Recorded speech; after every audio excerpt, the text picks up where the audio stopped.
My mother-in-law and sister-in-law, driven by greed and malice, poisoned my drink and left me to die, all while seizing my luxurious hotel and fortune. After months of fighting for my life in a coma, I emerged stronger than ever. At the family gala, their faces turned to stone as they saw me walk in, alive, unbroken, and ready to exact the revenge they never saw coming. I am Elena Rodriguez. Once, I believed I had everything I ever dreamed of. I grew up in a small Mexican town, never imagining that one day I would own a chain of thriving boutique hotels across California. Building my empire wasn't easy. Long nights of hard work were my routine, and I found solace only in my vision. Eventually, it paid off. My hotels became renowned for their welcoming atmosphere and world-class service, attracting guests from around the globe. Then I met Victor Morgan. He seemed like the man of my dreams, charming, attentive, and genuinely supportive of my success. Victor hailed from an old money family in Los Angeles, once at the pinnacle of California's real estate scene, but their empire had begun to crumble.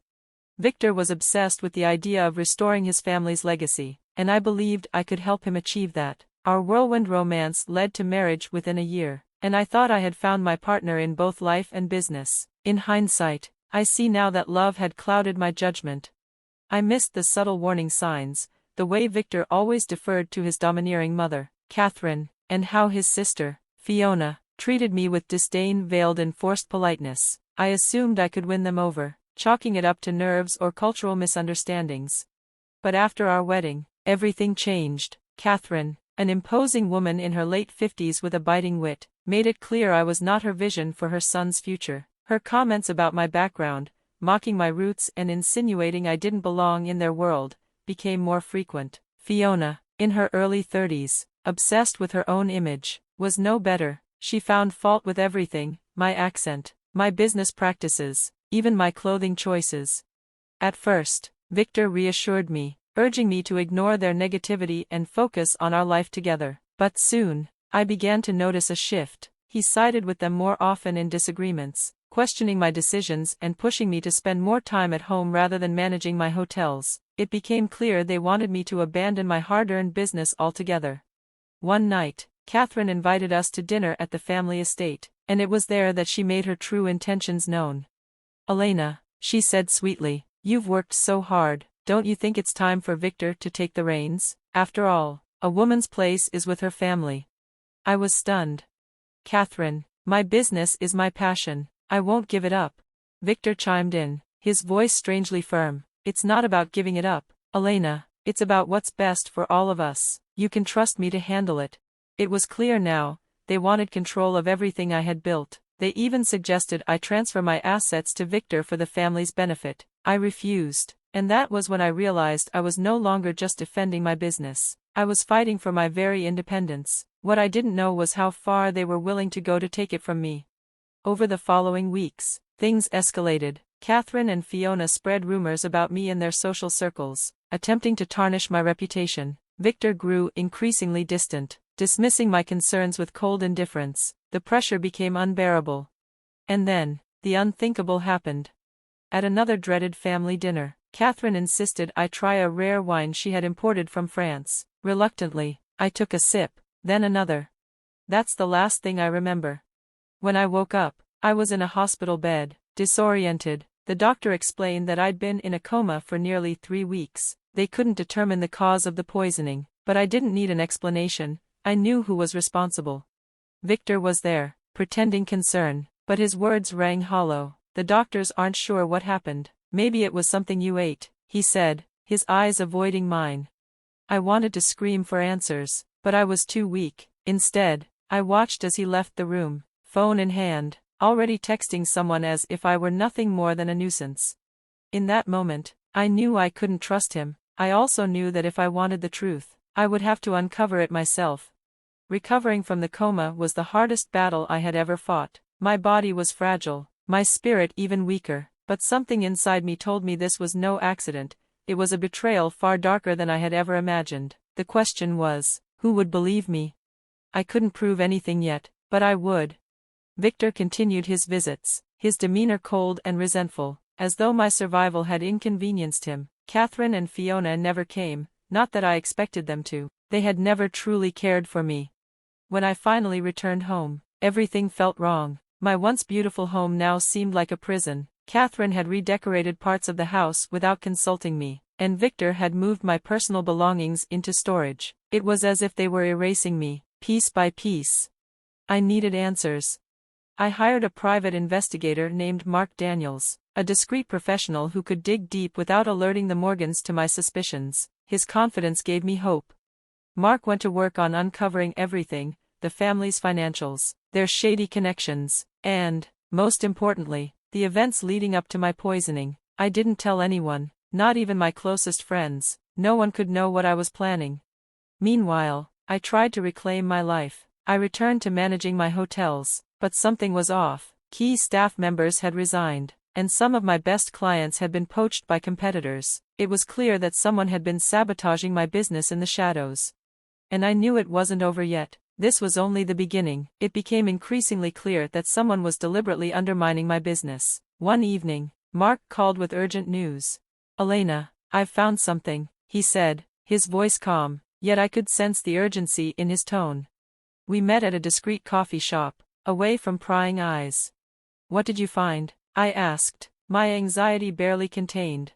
He slid a folder across the table. Inside were photographs, financial documents, and a USB drive. "Your husband and his family have been busy," he said. "Catherine and Fiona have been funneling money from their real estate deals into a private account. They're using your assets as collateral for their failing ventures." The weight of his words hit me like a punch. "They're stealing from me?"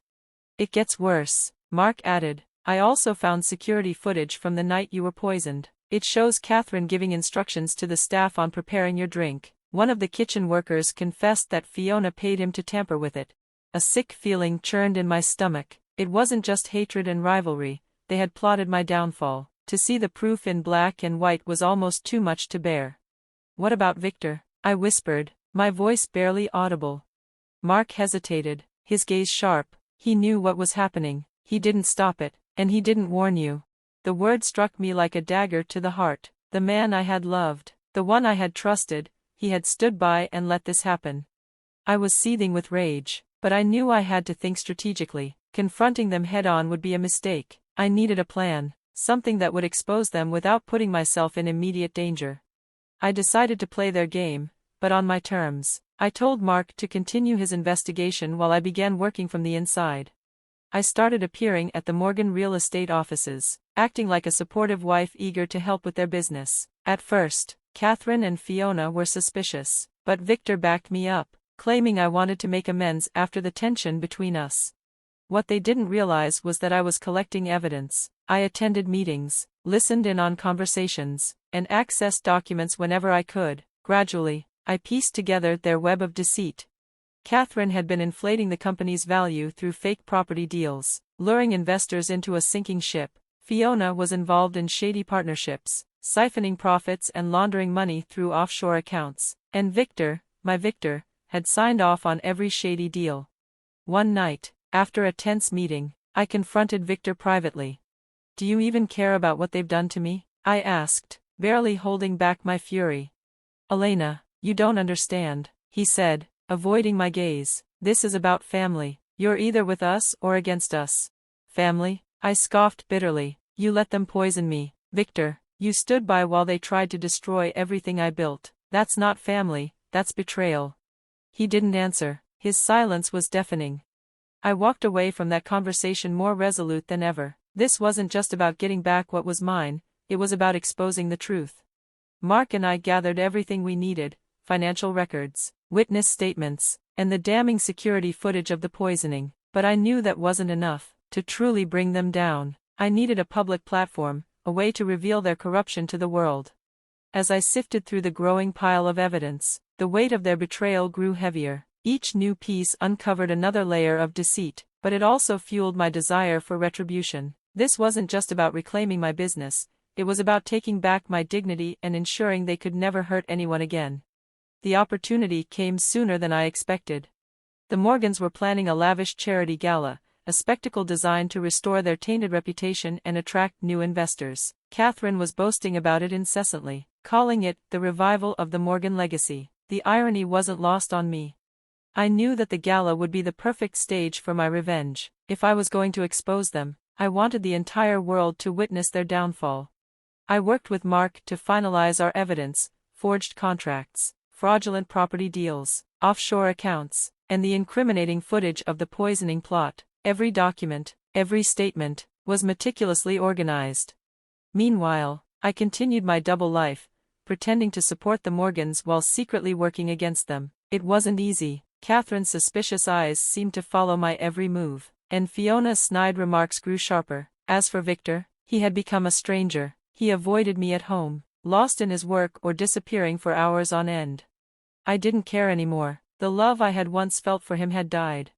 As the gala neared, I began reaching out to key players in their world, investors, journalists, even former employees who had been silenced by fear. Many were hesitant to speak out, fearing retaliation, but I promised them anonymity and protection. Slowly, people began to step forward, sharing their stories of manipulation and exploitation.